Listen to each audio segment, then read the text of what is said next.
ನಮಸ್ಕಾರ ಸ್ನೇಹಿತರೆ. Betting app ಹಗರಣಕ್ಕೆ ಸಂಬಂಧಿಸಿದಂತೆ ಜಾರಿ ನಿರ್ದೇಶನಾಲಯ ಗುರುವಾರ 29 ಸೆಲೆಬ್ರಿಟಿಗಳ ವಿರುದ್ಧ ಪ್ರಕರಣ ದಾಖಲಿಸಿದೆ ಎಂದು ಅಧಿಕಾರಿಗಳು ದೃಢಪಡಿಸಿದ್ದಾರೆ.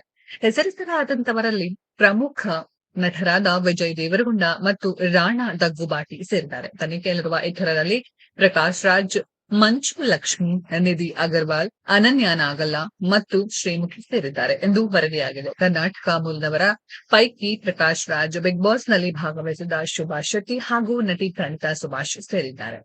ಬೆಟ್ಟಿಂಗ್ ಪ್ಲಾಟ್ಫಾರ್ಮ್ಗಳನ್ನು ಉತ್ತೇಜಿಸುವ ಮೂಲಕ ಅಕ್ರಮ ಆನ್ಲೈನ್ ಜೂಜಾಟವನ್ನ ಪ್ರೋತ್ಸಾಹಿಸುವ ಹಲವಾರು ವ್ಯಕ್ತಿಗಳು ಭಾಗಿಯಾಗುವಿಕೆಯನ್ನ ಇಲ್ಲಿ ಗಮನಿಸಿದೆ ಎಂದು ಅಧಿಕಾರಿಗಳು ತಿಳಿಸಿದ್ದಾರೆ. ಈ ಕಾನೂನು ಬಾಹಿರ ಅಪ್ಲಿಕೇಶನ್ಗಳನ್ನು ಅನುಮೋದಿಸಿದ್ದಕ್ಕಾಗಿ ತೆಲಂಗಾಣದಲ್ಲಿ ಪ್ರಸಿದ್ಧ ನಟರು ಮತ್ತು ಯೂಟ್ಯೂಬರ್ಗಳು ಸೇರಿದಂತೆ ಹಲವಾರು ಸಾರ್ವಜನಿಕ ವ್ಯಕ್ತಿಗಳ ವಿರುದ್ಧ ಪೊಲೀಸರು ಈ ಹಿಂದೆ ಪ್ರಕರಣ ದಾಖಲಿಸಿದರು. ಉದ್ಯಮಿ ಫಣೀಂದ್ರ ಶರ್ಮಾ ನೀಡಿದ ದೂರಿನ ಮೇರೆಗೆ ಎಫ್ಐಆರ್ ದಾಖಲಿಸಲಾಗಿದೆ. ಅಕ್ರಮ ಬೆಟ್ಟಿಂಗ್ ಅರ್ಜಿಗಳನ್ನು ಪ್ರಚಾರ ಮಾಡಿದ್ದಕ್ಕಾಗಿ ಮಾರ್ಚ್ನಲ್ಲಿ ಹಲವಾರು ನಟರ ವಿರುದ್ಧ ಆರಂಭಿಕ ಪ್ರಕರಣ ದಾಖಲಾಗಿತ್ತು.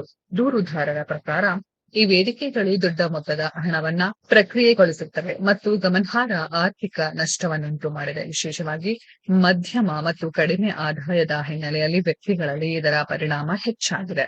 ಇಡೀ ಪ್ರಕರಣದಲ್ಲಿ ಹೆಸರಿಸಲಾದ ವ್ಯಕ್ತಿಗಳ ಪಟ್ಟಿಯಲ್ಲಿ ಪ್ರಸಿದ್ಧ ಚಲನಚಿತ್ರ ತಾರೆಯರು, ಟಿವಿ ಸ್ಟಾರ್ಸ್ ಮತ್ತು ಡಿಜಿಟಲ್ ಇನ್ಫ್ಲೂಯೆನ್ಸರ್ಸ್ಗಳು ಇದ್ದಾರೆ. ಸ್ನೇಹಿತರೆ, ಈ ಬೆಟ್ಟಿಂಗ್ ಆಪ್ಗಳ ಬಗ್ಗೆ ನಿಮ್ಗೆ ಅನ್ಸುತ್ತೆ ಅನ್ನೋದನ್ನ ಕಾಮೆಂಟ್ ಬಾಕ್ಸ್ ಅಲ್ಲಿ ಕಾಮೆಂಟ್ ಮಾಡಿ.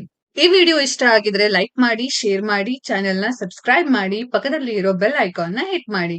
ಮುಂದಿನ ವಿಡಿಯೋದಲ್ಲಿ ಭೇಟಿಯಾಗೋಣ. ಧನ್ಯವಾದಗಳು.